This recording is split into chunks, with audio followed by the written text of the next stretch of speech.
चीज़ हो सकती है, तो क्या पता कृष्णा और जो हम क्या नाम है राम की बातें करते हैं, ह्यूमन फॉर्म में आए थे वो, क्या पता उसमें भी कुछ जी, मुझसे सच्चाई हो। सेलिना जी, आप बताते जाइए कि क्या वो आपके डाउट्स है जो आपको सोने पे यानी आप सो भी नहीं पा रही हो, आप कुछ भी नहीं कर पा रही हो, आप सिर्फ यही सोच रही हो कि किसी तरीके से आपके सवालों का जवाब मिल जाए। जी।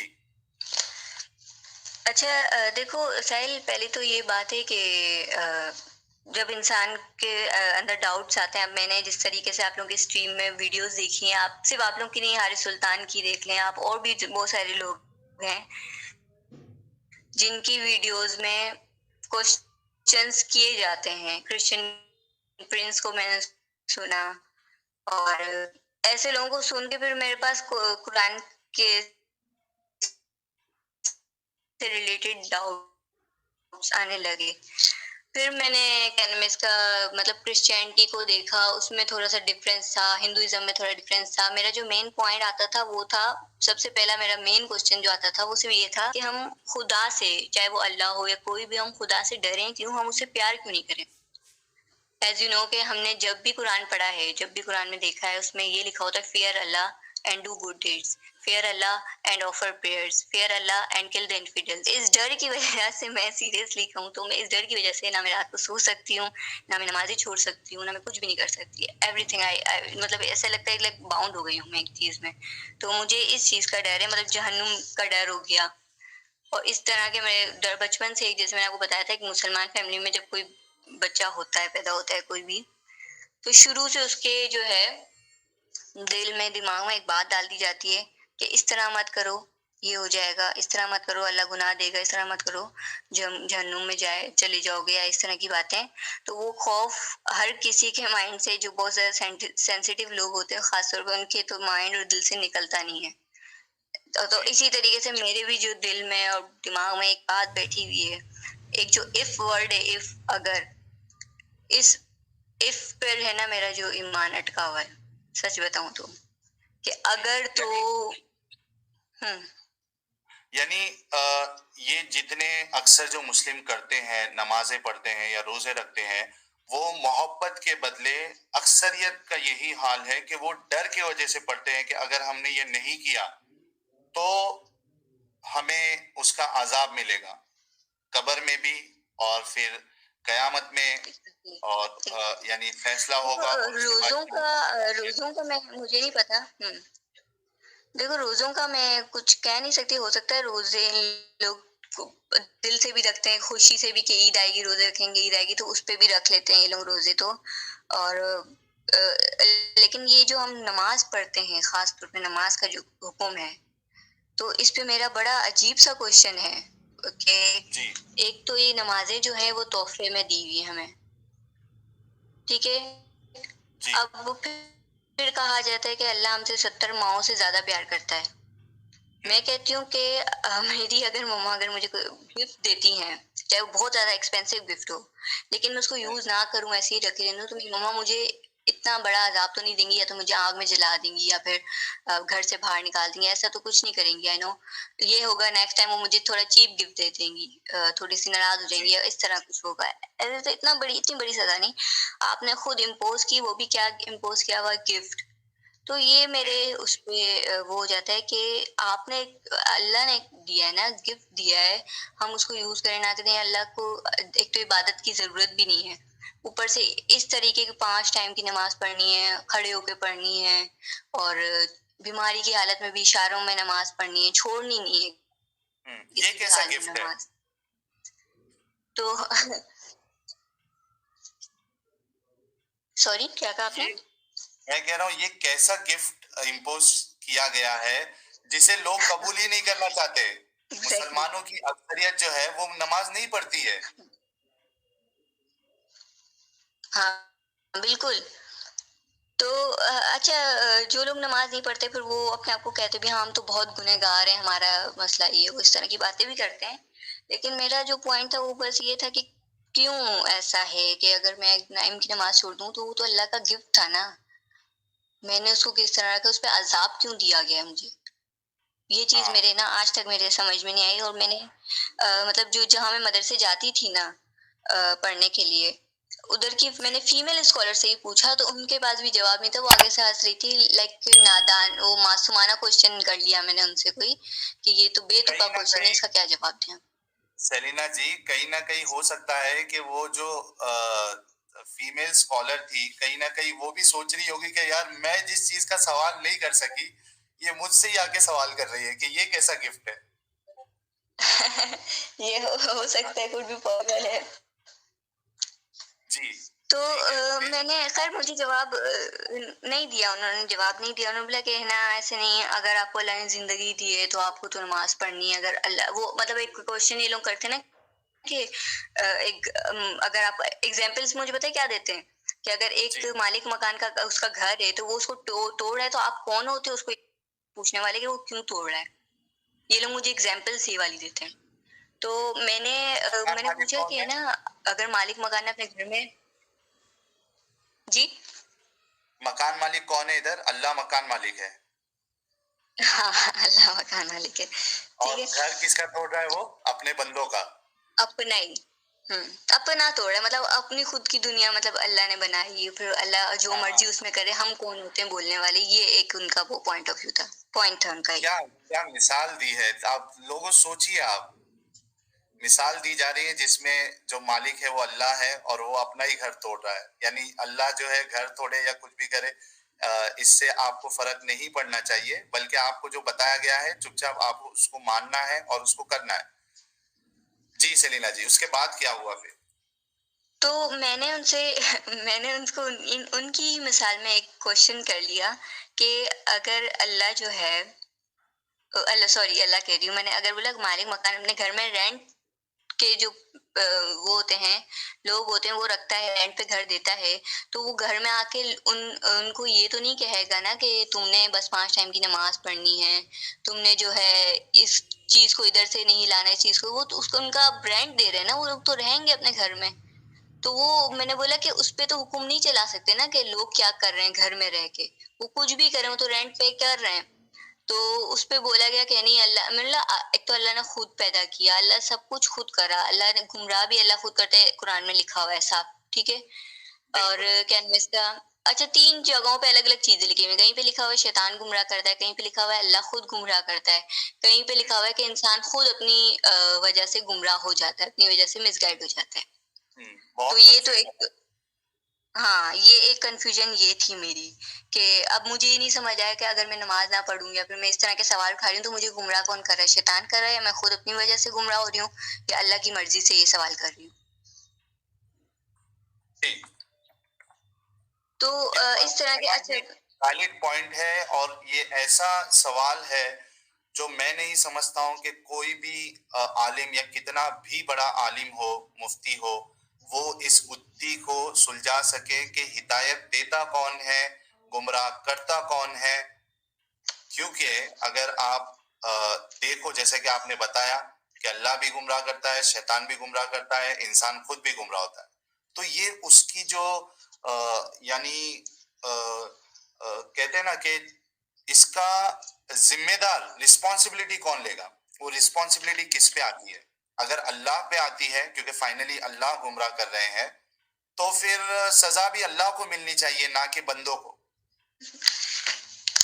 सही। अच्छा ये लोग मतलब जो है, मैंने इस पे और भी क्वेश्चन वो करे थे ना कि मैंने आपको बताया जैसे हम डर के नमाज पढ़ते हैं, मैंने आपको बताया ना अभी कि मैं खुद ऑनेस्टली स्पीकिंग, अगर मैं 6 टाइम की यहाँ पे नमाज पढ़ती हूँ, अभी भी मैं 6 टाइम की नमाज पढ़ती हूँ।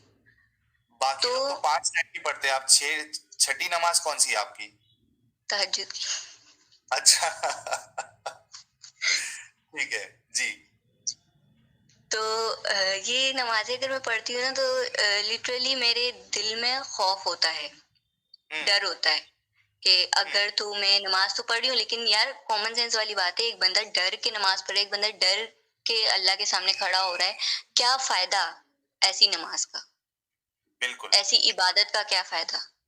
मैं मतलब मैं सबसे ये क्वेश्चन किया था कि मैं चाहती हूँ कि मैं अगर अल्लाह के सामने, खुदा के सामने खड़ी हूँ तो दिल से खड़ी हूँ, मोहब्बत से खड़ी हूँ, डर ना हो मेरे दिल में। हम कितने चीज़ों से हम डर के अल्लाह से ये चीज़ वर्ड यूज़ भी नहीं कर सकते, हम अल्लाह के सामने ज़िद नहीं करें यानी। हालाँकि मैं जब अब तक तो जो है ना ये क्वेश्चंस मैंने स्टार्ट करने से पहले मैं दुआएँ भी बच्चों की तरह करती थी, ठीक है? कि यार अल्लाह प्लीज़ ऐसे कर दो, इस तरह की मैं दुआएँ करती थी। हाँ, बिल्कुल अजीब तरीके से मैंने अपने इस्लाम को फ़ॉलो किया है। हुँ, तो इन लोगों ने मुझे कहा जब मैंने ये बात कही डर की, तो उन्होंने कहा ये तो तकवा है। तो और मुत्तकी लोगों को अल्लाह बहुत पसंद करता है, जो डर जी, डर के किसी चीज़ को कर रहे हो इस्लाम में या फिर डर के किसी गुनाह को रोक रहे हो, उसको मुत्तकी कहते हैं ना, कोई जो इस तरह का बंदा होता है। हुँ, हुँ, तकवा जिसके दिल में है।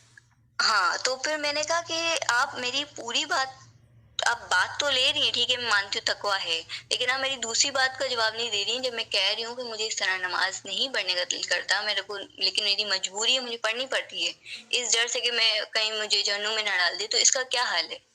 तो कहते नहीं, नहीं आपको इसी तरह पढ़ें तो इस तरह तो ज़्यादा अल्लाह पसंद करेगा। मतलब हुँ, कि कोई जवाब नहीं, एक बेसलेस पॉइंट बता दिया कि हुँ। इसी तरह करें, इसी तरह अल्लाह आपको पसंद करेगा। सेलिना जी, मैं यही जब आप ड्रॉप हुई थी तब मैंने एक बात बोला था कि जो मुस्लिम स्कॉलर्स होते हैं, मुफ्ती होते हैं, बड़े-बड़े स्पीकर्स होते हैं, ऐसा आप कोई मुफ्ती या स्कॉलर नहीं पाओगे जो ये कहेगा कि आपके सवालात के मेरे पास जवाब नहीं है। वो हर सवाल के आपको जवाब देगा, लेकिन फ़र्क इतना है कि वो आपको तसल्ली बख्श जवाब नहीं दे पाएगा। वो आपके सवालात का जवाब नहीं दे पाएगा। वो यहाँ से हाँ, वहाँ एग्ज़ैक्टली डलीलियाँ बनाएगा। मैं यही बात कर रही हूँ। मैंने जब आपको पूछा था, मैं आपसे क्या कहा था कि मुझे जवाब चाहिए, या तो वैसे मैं हदीसों पर नहीं बिलीव करती। लेकिन अगर वो बंदा मुझे जवाब अगला बंदा मुझे जवाब दे रहा है ना हदीसों से भी निकाल के, जिससे मैं सैटिस्फाई हो जाऊँ, यकीन करो मैं उस हदीस को भी एक्सेप्ट कर लूँगी। मैं इतना एक पॉइंट पे आई हूँ इतना कि बस मुझे ऑप्शन मिले कि नहीं, नहीं इस्लाम सही है, तो मैं फ़ौरन बस अपने सारे माइंड क्लियर कर दूँ, इस तरह की मैं अभी बनी हुई हूँ। वरना फिर मैं बिल्कुल डाउन हो जाऊँगी, बिल्कुल ख़त्म हो जाऊँगी, फिर वही बात आ जाएगी कि एपोस्टेसी इन इस्लाम और ये सब चीज़ें बातें आ जाती हैं फिर।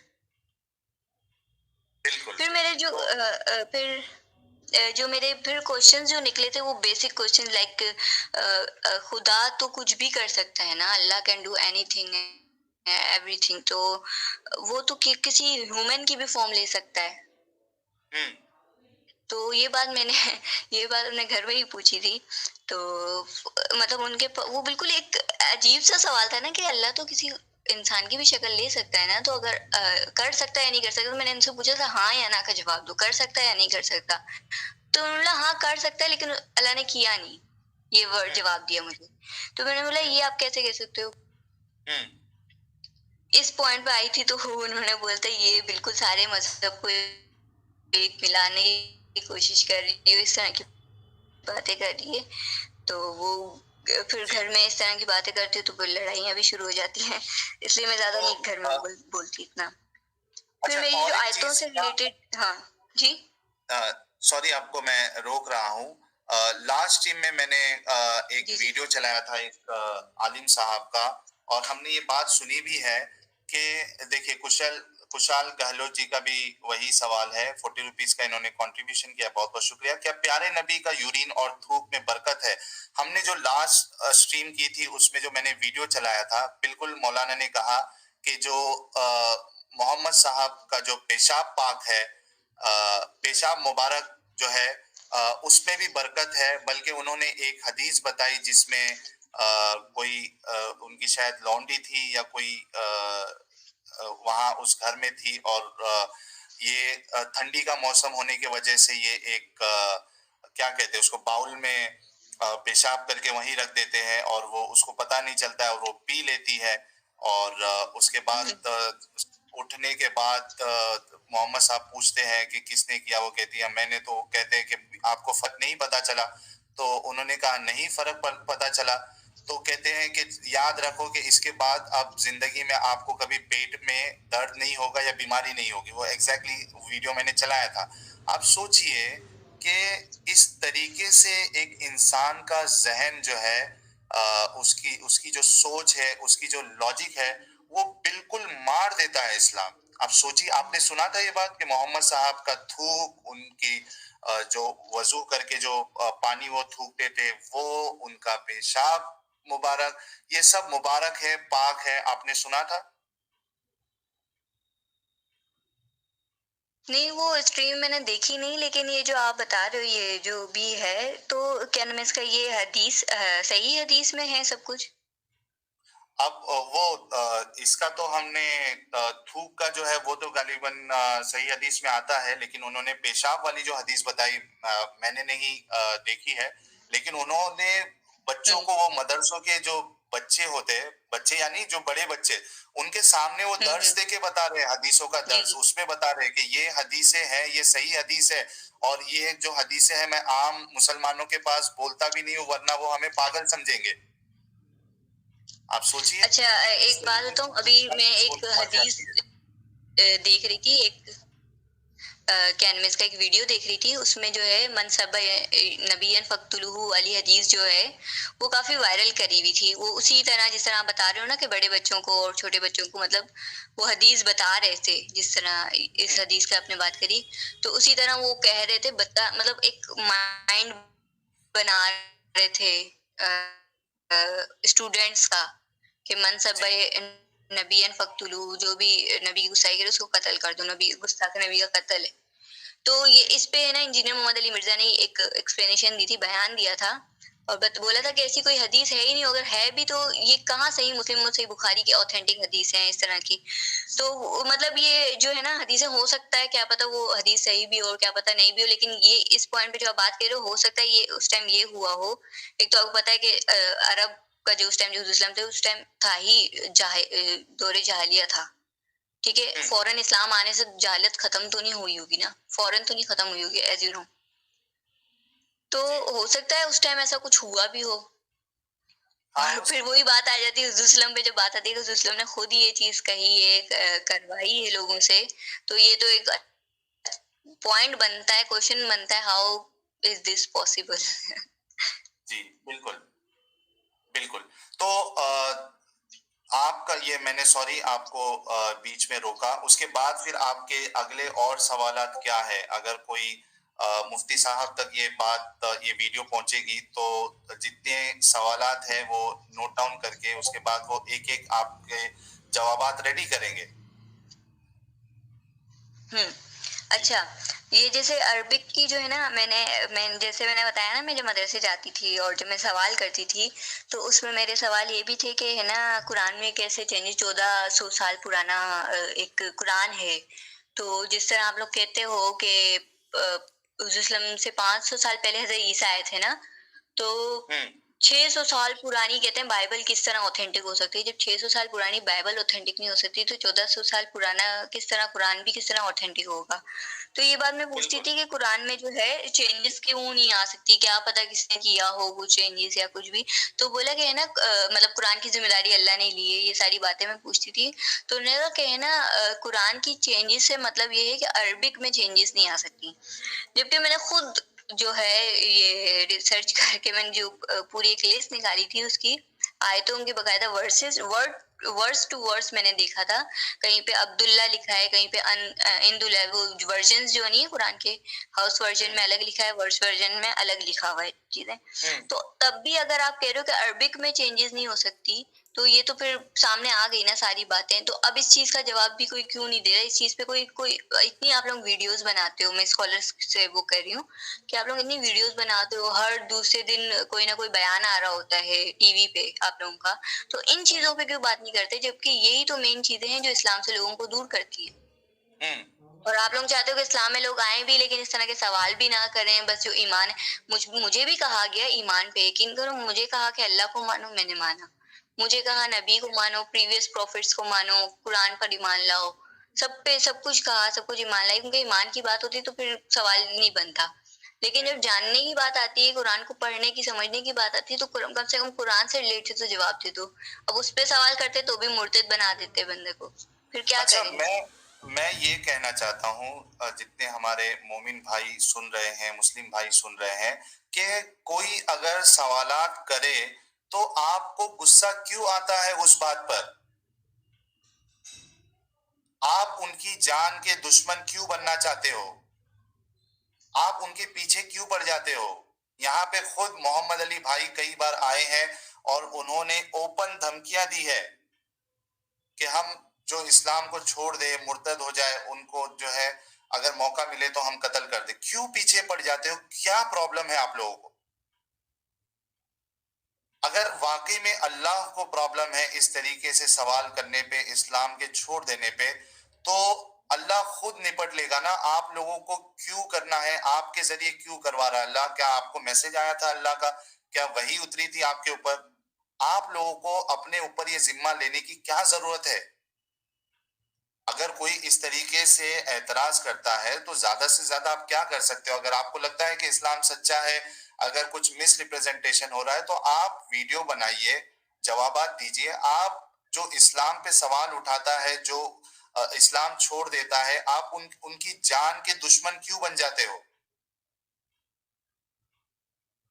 क्या मिलेगा आप लोगों को इससे? एक इंसान अगर आप इस तरीके से जो सवाल करे उसके पीछे आप पड़ जाओ, जो इस्लाम छोड़े उसके पीछे पड़ जाओ कि नहीं अब हम इसको जो है इन जैसे लोगों को इस्लाम में लाके रहेंगे, या उनको सवाल करने का मौका भी नहीं देंगे, उनकी जान के पीछे पड़ जाएंगे, तो यार कैसे चलेगा?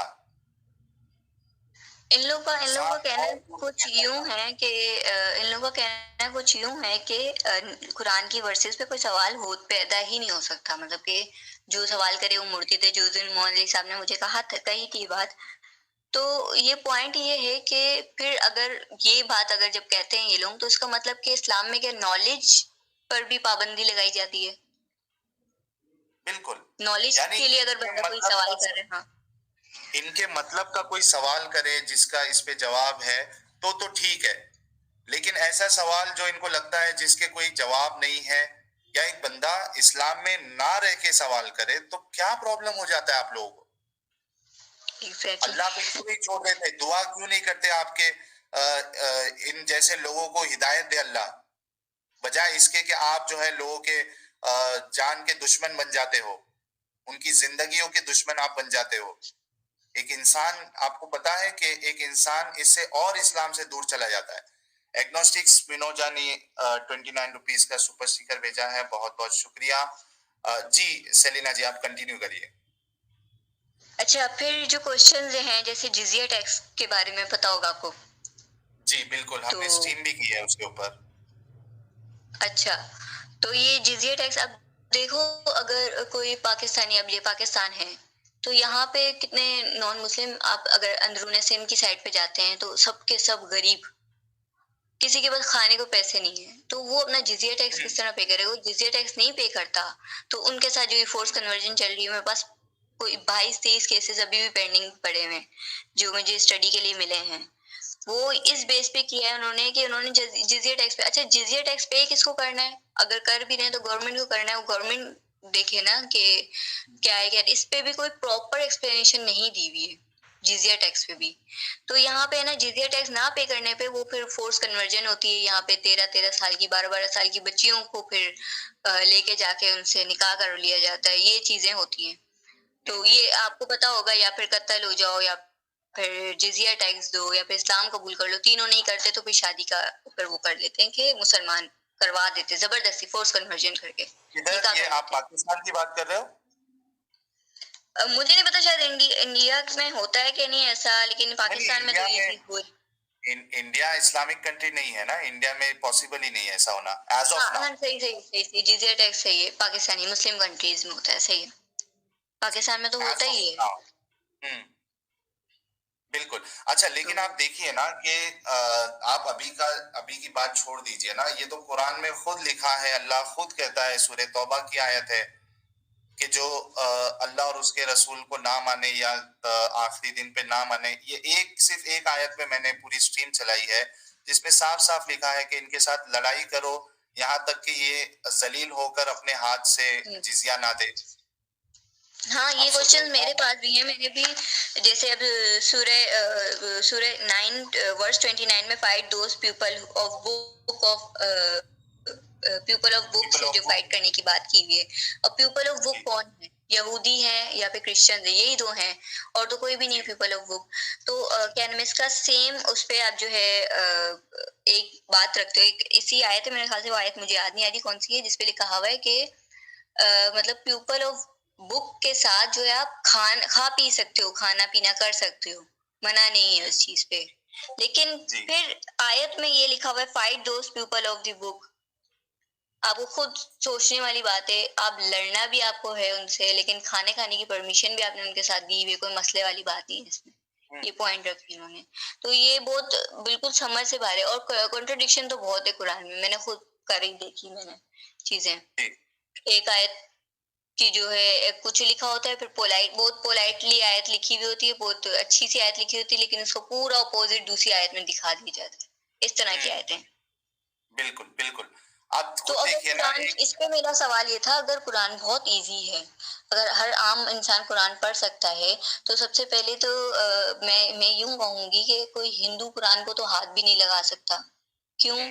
क्योंकि एक आयत है सूरह वाक़िया की, हाँ, सूरह वाक़िया की वर्स नंबर 79 है, जिसमें लिखा हुआ है touch by no one except the purified angels. या इसमें तो चलो आयत की ट्रांसलेशन में चेंजेस है, प्योरिफाइड एंजल की बात की हुई है इसमें सिर्फ। तो इसमें ये कहा हुआ है कि जो बहुत पाक साफ होंगे वो, लेकिन ये लोग तो हिंदू को पाक साफ ही नहीं समझते, असल ईसाइयों में को। इस आयत पे भी इख्तिलाफ है। कोई इसको कहता है कि ये लोहे महफूज की बात हो रही है, और बहुत से लोग इसको लेते हैं कि अगर वजू ना करे आप नापाकी की हालत में हो, तो आप कुरान को या मुसहफ को आप नहीं छू सकते। इख्तिलाफ इतना शदीद है इस्लाम में कि जिसकी हद नहीं कोई।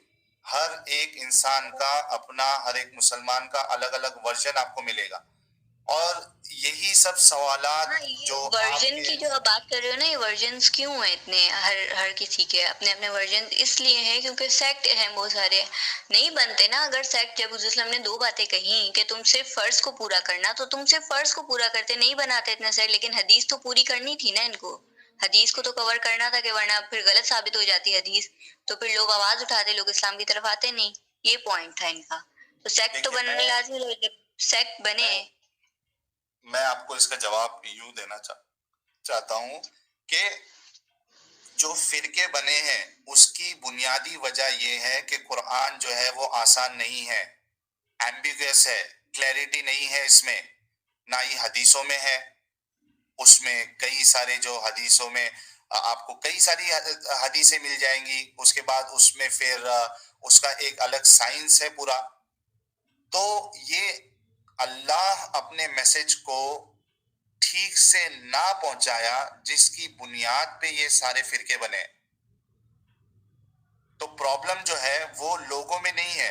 अच्छा, हमारे जो मोमिन भाई है, मुसलमान भाई है, वो ये कहते हैं कि इन्होंने, आलिमों ने नहीं सही समझा। यार, आलिमों ने सही नहीं समझा, आलिमों की प्रॉब्लम नहीं है। प्रॉब्लम अल्लाह की है कि उन्होंने अपना मैसेज, अपना दीन क्लियर नहीं पहुंचाया, जिस बुनियाद पे सारे इख्तिलाफ हुए। प्रॉब्लम अल्लाह की इस अपने दीन को सही से, आसानी से ना पहुंचाने की वजह से है। ये लोगों को समझना पड़ेगा, ये बेसिक बात। दुर्गेश तानवर जी ने 40 रुपीज का सुपर स्टिकर भेजा है, बहुत बहुत शुक्रिया जी। आगे आप अपनी बात रखिए। ये पाल लरोई जी ने 5 पाउंड का कंट्रीब्यूशन किया, बहुत बहुत शुक्रिया जी। सलीना जी, आवाज आ रही है मेरी? हाँ जी, आ रही आवाज जी। तो ये जो सेक्ट की आप बात कर रहे हो ना, तो ये बात ये है कि हदीस में जो लिखा हुआ है 72 या 73 सेक्ट के बारे में लिखा हुआ है हदीस में। तो उस हदीस के साथ ही एंड में ये भी लिखा हुआ है, जब किसी ने सवाल किया कि अगर कुछ भी समझ ना आ रहा हो इतने फिरकों में तो क्या किया जाए, तो हुज़ूर ने कहा अपने फराइज को निभाओ। तो यार तुम इतना, जब आपको पता है कि बहुत ज्यादा लड़ाई झगड़े होंगे सब कुछ, आप तो बड़े आलिम हो, मुफ्ती हो, तो आप मत बनाते ना फिरके, आप सिर्फ फर्ज निभाने की बात करते, ना इतने फिरके होते, ना इतनी झंझट होते सारे। बिल्कुल बिल्कुल, आपकी बात सही है जी। तो फिरका भी एक बहुत बड़ा सवाल है आपके जहन में। बहुत, ये तो बहुत बड़ा सवाल है। और एक इसका मुस्लिम कोई ही दूसरे तसल्लीबख्श मुस्लिम को जवाब नहीं काफिर हो कहता सकता। है जी। और ये काफिर काफिर की जो बात आती है ना, एक मुस्लिम ही दूसरे मुस्लिम को काफिर कहने लग जाता है, बरेलवी देवबंद को, देवबंद शिया को, सब एक दूसरे को काफिर कहते हैं। तो मेरा सवाल था कि काफिर का लिटरल मीनिंग क्या है। सबसे पहले मैंने पूछा था एक आलमा से, पहले मैंने पूछा, तो शी सेड के काफिर का मतलब बस इनकार करना। हम्म। ठीक है, लेकिन जो चीज मैंने पढ़ी थी, जो मैंने समझी थी, तो काफिर कुफ्र का मतलब वो होता है कि हकीकत से इनकार करना, जबकि काफिर का लिटरल जो डेफिनेशन बताई गई थी वो ये थी कि हकीकत को जान के वर्ल्डली बेनिफिट के लिए कोई इनकार करे तो उसको काफिर कहते हैं। तो ऐसे तो कोई मुस्लिम भी अपने वर्ल्ड के बेनिफिट्स के लिए, जैसे नेशनलिटी के, कोई कितने लोग कितनी चीजों के लिए मुस्लिम इनकार कर देते हैं, तो वो भी काफिर हो गए। एक मुसलमान भी फिर काफिर हो सकता है, इसका मतलब है। तो हम जब एक मुसलमान भी काफिर हो सकता है, तो इस वर्ड को इतना क्यों जो है हाईलाइट किया हुआ है, प्रोमिनेंट किया हुआ है कि काफिर ऐसे काफिर वैसे, मतलब एक गंद वाला वर्ड बनाया हुआ है इसको, जबकि आप देख सकते हो कि मुसलमान भी काफिर हो सकता है।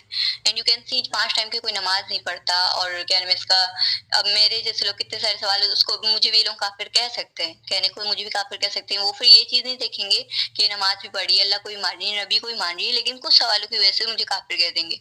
मतलब वही बात आ गई ना, एक मुसलमान भी काफिर हो सकता है, तो इतना बुरा वर्ड नहीं है ये काफिर, जितना इन लोगों ने बना दिया है। हम्म। अच्छा, नहीं, ये बुरा नाम वर्ड है तो रम और है ना, हाँ, बुरा क्यों वर्ड तो है ना। बुरा? का, काफिर जो है वो आप सोचिए कभी जन्नत में नहीं जाएगा, कैसे बुरा वर्ड नहीं है ये। जो काफिर और मुशरिक है उनके हम्म बारे में अल्लाह कहता है कि ये सबसे बदतरीन मखलूक है, हम्म। तो ये कैसे बुरा वर्ड नहीं है। अच्छा, मैं क्या नाम है इसका, देखो ये जो मुस्लिम्स होते हैं ना, ये अपने स्कॉलर्स को बहुत सुनते हैं। जाहिर सी बात है, स्कॉलर अगर कोई बात कर रहा है, कोई मुफ्ती अगर कोई बात कर रहा है, तो कहीं ना कहीं से कर रहा होगा, देख के कर रहा होगा, ये लोग न्यूज सोचते हैं।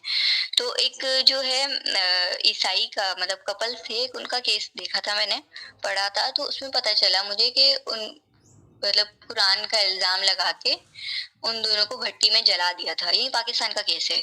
क्यों जलाया था ये बात आप पता चले कि वजू नहीं किया था उस लड़की ने, उसने कुरान हाथ में उठा लिया था। जब वो बंदी पढ़ ही नहीं सकती कुरान वजू किए बगैर, या नापाक होकर कुरान नहीं पढ़ सकती, तो आप बताओ जंगलों में लोग किस तरह कुरान पढ़ेंगे, किस तरह वो लोग फिर वो काफिर कहलाएंगे नहीं कहलाएंगे फिर वो लोग, जब तक सही। उन तक तो पहुंचा ही नहीं है मैसेज। हाँ,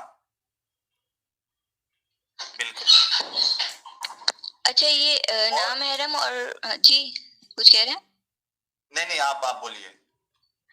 ये महरम और नामहरम इन इस्लाम, इसका जो है मुझे अब तक पॉइंट नहीं समझ आया। अगर महरम और नामहरम शुरू से हुजूर इस्लाम के टाइम से ये चीज थी, तो मेरे ख्याल से नहीं थी, क्योंकि अगर ऐसा था तो ये जो कनीज होती हैं, स्लेव्स होती हैं, ये सब ये लोग भी तो फिर नामहरम ही हुए ना। नहीं तो उनको अल्लाह ने निकाह, हलाल हाँ, कर दिया। तो वो बात फिर, हाँ ठीक है, अच्छा ठीक है, हलाल कर दिया। बात आई कि इस पे वो मैंने ये चीज जो मैंने पढ़ी थी इस्लाम पे, उस पे कि वो पैसे दिए जाते थे, और एक माले गनीमत नाम का दिया जाता था कि माले गनीमत है औरत। लूट मार, लूट जब मार, लूट मार, माले गनीमत लूट मार है, यानी किधर हमला कर दिया और वहां से। नहीं नहीं, अच्छा अरे एक सेकंड, नहीं नहीं एक सेकंड, वॉर जब होती है ना, तो वॉर में हाँ अगर मुस्लिम जीत जाते हैं ना, तो हाँ, उनकी जो काफिरों की जो औरतें होती है, उनके लिए माले गनीमत होती है। सिर्फ औरतें नहीं, उसमें हाँ, जो मतलब माल उनके भी लिए सामान। इंक्लूड हाँ, इंक्लूड औरतें भी, तो वो उनके साथ भी कुछ भी कर सकते हैं। बिल्कुल। अच्छा, ठीक है, काफिर हाँ। क्रिस जी ने 200 रुपीज का कंट्रीब्यूशन किया है और मैसेज आपके लिए है। Muslim Salina ji, keep up the good work of questioning. I believe each and every ideology shall be question and everything needs to be change as per time passes. ये देखिए, ये बड़ी बात कही है काफिर क्रिस जी ने कि everything needs to be change as per time time passes. Pass, hats off सही। To sign bye to. ये सबसे बड़ा प्रॉब्लम इस्लाम के साथ मुझे नजर आया है। बाकी रिलीजन अगर देखा जाए तो टाइम के साथ साथ जो लोग हैं वो अपग्रेड होते गए हैं, लेकिन इस्लाम एक ऐसा मजहब है जो चाहता है कि लोग 1400 साल पहले वाली जिंदगी गुजारे। हाँ, ये चीज है। अच्छा, मैंने एक वो पता नहीं हदीस है ये क्या है, अक्सर मैं बचपन से, मैंने बताया ना, मैं सुनती भी आती हूँ चीजों को, तो वो ये है कि दीन और दुनिया को साथ लेके चलने वाली बात। अगर दीन और दुनिया को साथ लेके चलना है, तो फिर जाहिर सी बात है इस्लाम में रिफॉर्म अब चेंजेस आएंगे, सब कुछ होगा। और जैसे सऊदीया ने अब किया है, स्टार्टिंग की है जो चीज की, तो उस पे इन लोगों को बड़ा गुस्सा आया हुआ है। ये किस बात का गुस्सा है कि ये आखिरत करीब आने वाली इनकी, इन लोग का अकॉर्डिंग टू दीज पीपल कि आखिरत जो है करीब आ जाएगी और तबाह हो जाएगी, ये क़यामत की निशानियां और सब नहीं होने चाहिए। तो अगर पता तो है भाई तुम्हें आनी है क़यामत, अगर तुम्हें पता है तो फिर होने दो, चलने दो, क्या मसला है फिर? उन्होंने तो एक हदीस पूरी करी है, एक हदीस को फॉलो किया है ना, दीन और दुनिया को साथ लेके चलने वाली हदीस जो है वो उसको फॉलो किया, इस पे क्या गलत किया है? मतलब फॉलो भी करें, फिर क़यामत भी करीब आ रही है, मतलब ये बहुत ज्यादा समझ नहीं आती है।